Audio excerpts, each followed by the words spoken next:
Educational Communications and this station present Environmental Directions with Nancy Pearlman. On this series, we explore the effects of human influence on the Earth's ecosystems and discuss solutions to environmental problems which affect the quality of life on this planet. Environmental Directions gives you the kind of information you need to help you participate in decisions impacting your community, the nation, and the world.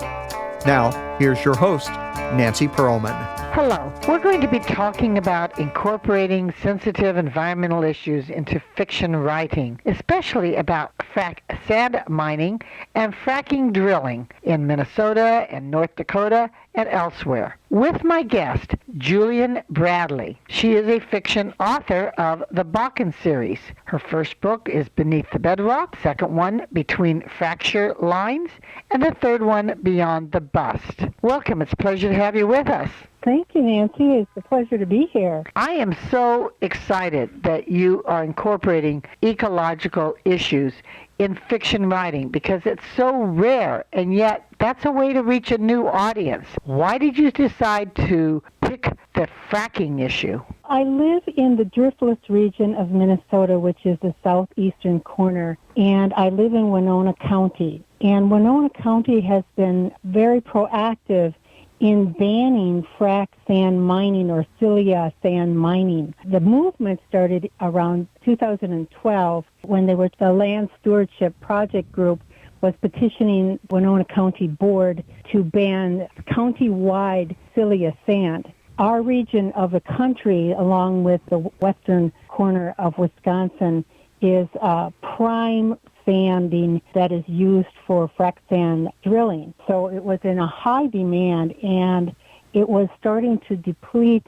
our beautiful bluff country. And so this group became very active in starting this movement to stop this frac sanding. And as you can imagine, it met with considerable opposition from the companies that were making money off of frac sanding, mining, and of course the demand out in North Dakota was very high. The boom in North Dakota was occurring between about 2006 to 2014 when the oversupply of crude oil bottomed out the prices and the demand dropped off slightly in the country. But we in Winona County are the first county in the country, in the nation, to have passed ban on frac sand mining. It was a topic that was very near and dear to my heart. In fact, you picked the name of your trilogy after the Bakken oil fields in North Dakota. Correct.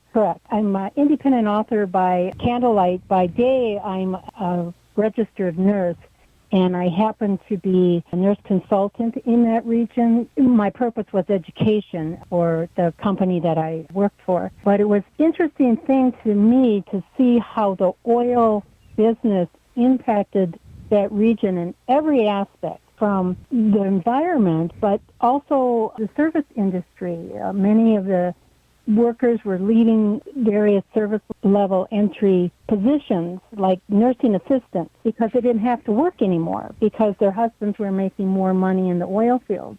And so it became a challenge for a healthcare industry to find qualified individuals to work. And so that's how I became familiar with the Bakken in North Dakota. So much of this exploitation of our raw resources pollutes the environment and consequently pollutes individuals who live near there. We've heard in the past about toxic oil spills. We've heard about toxics in the environment affecting human beings. What are the problems with fracking and the oil drilling? North Dakota in 2017 had the highest incidence of frac sand compromise and accidents, which accounted for about 67% of the events. And so cilia, when breathed in, is toxic to your respiratory system. So anybody who works in that area is going to experience a higher incidence of chronic pulmonary lung disease, cancer, chronic upper respiratory conditions. That's just from the air pollutant side of things. Along with the frac sand that goes into the ground when they're doing the drilling or the hydraulic drilling, they are also shooting chemicals into the ground, which are to split the fracture lines so that they can get to the crude oil. Unfortunately, it's deeper down in the earth than the aquifers. And so all of that chemical and sand is passing through the groundwater, and it's polluting the drinking water in the region. Whose land is this drilling occurring on? Is it our public lands that these companies are getting to use at a very minimal rate, or are they private lands? What are the regulations that control what they're doing on those lands?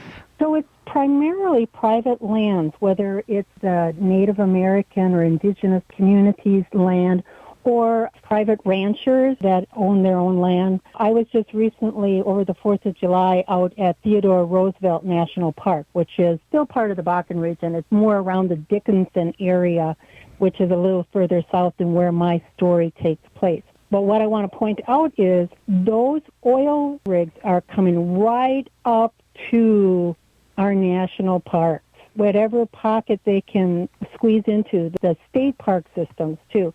They're coming right up to the borders. The advantage of that is that crude oil runs along fracture lines. And so if you don't have any other private entity around you competing for that, like somebody in a national park, they're not drilling there, you can usurp that crude oil through the fracture lines.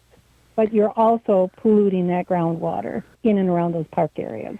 You've certainly mentioned some of the problems with this activity. How do you incorporate that into an exciting fiction tale that people will want to read? Because generally speaking, people don't want to read about problems per se. They want to read about different kinds of activities and intrigue. Mm-hmm. My book is classified as a romance, a contemporary romance. I say it's a family saga, second chance romance.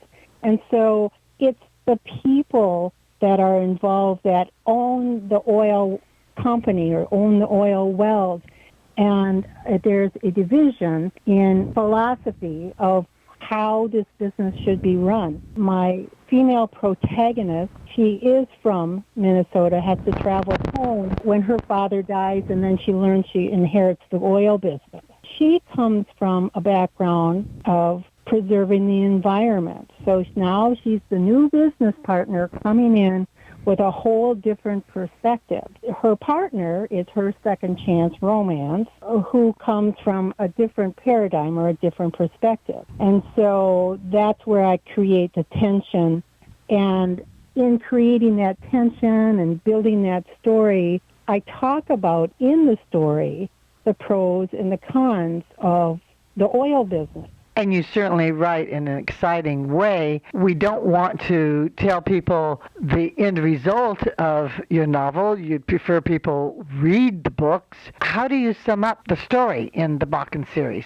The resolution of the story is between the partners and what they end up deciding. Because it's a romance, it's classified as a contemporary romance, it has a happily ever after ending. I think people will be satisfied with the direction that the story arc goes. And while the people may have a happy ending, let's hope that the environment does too. Well, that is the big surprise at the end of Book 3. Is there going to be a continuation of the story? Because this problem isn't going to go away. Exactly. Yes, this is just published Book 3 in May, and I do plan to continue the story because it's classified as a series.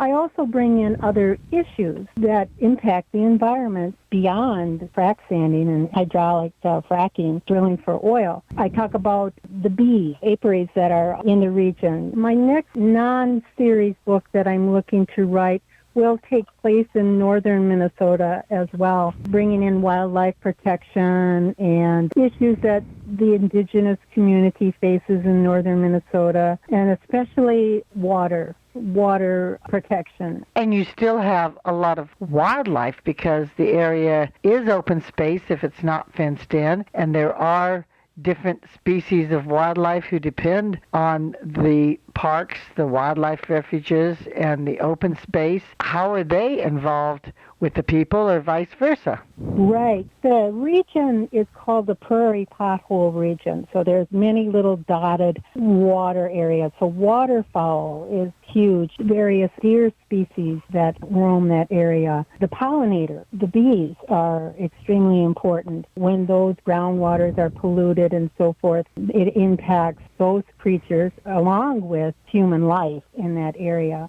And there is considerable amount of wildlife management and various preserves in that whole upper northwestern region of North Dakota and southeastern Montana. There are a lot of preserve and wildlife refuges in that area that are impacted by oil drilling. How long did it take you to develop this story? It didn't take long, really, because the story writes itself. So I started writing in 2017. So I had the advantage of history, of knowing the outcomes of, like, the oil boom and the bust.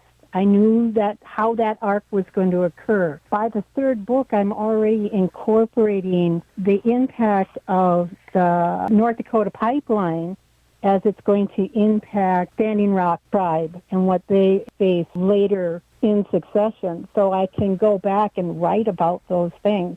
Are there any particular citizen organizations that you want to have people work with, or should they just check out the various groups in Minnesota, North Dakota, the national organizations that have been working on these issues? For me, in Winona County, of course, it's the Land Stewardship Project that works diligently in maintaining laws and looking to protect our region. So what I would encourage individuals is to look what they have locally or regionally first before going to the national levels, because that's where, if this is a passion or a topic of concern for you, this is where you need to start, the grassroots. Get in with your local groups, support them in any way you can. I think sometimes we get lost on the Facebook petitions to sign. I don't know where that goes, but I know where things go on the local level or the regional level. It's important to be involved. You're making people aware through fiction. Do you think that there should be a companion nonfiction book that really details what the problems are, why you're opposed to the fracking, to the oil drilling, what organizations are active in trying to get new laws passed that protect the areas, protect the people and the wildlife? Well, that would be an incredible project to build that kind of a companion. As I said, I'm an author by candlelight, and my full-time job is nursing, and I mean, that just takes considerable amount of time.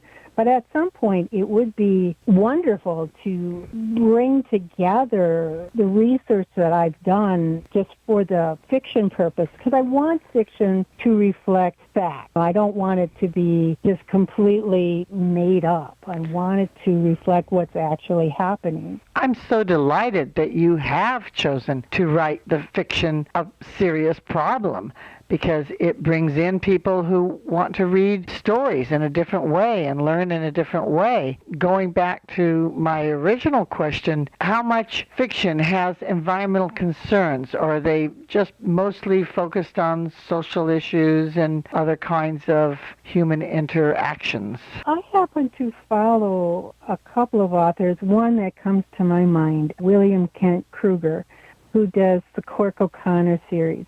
And he's always incorporating environmental issues into his storyline. So his stories take place in northern Minnesota, which deal with some of the pipeline issues, which deals with the depletion or the pollution of groundwater issues, which deals with repurposing old iron ore mines for toxic storage and looking for additional precious metals in the Boundary Waters Canoe area, which is a very pristine, protected region of northern Minnesota and parts of Canada. So this is the kind of author that has influenced me. I saw how you could really bring to light and elevate an important issue, an environmental issue, through an entertaining means and raise people's awareness. And I am so happy that you have done so. It's great reading, and I encourage everybody to read your Bakken series,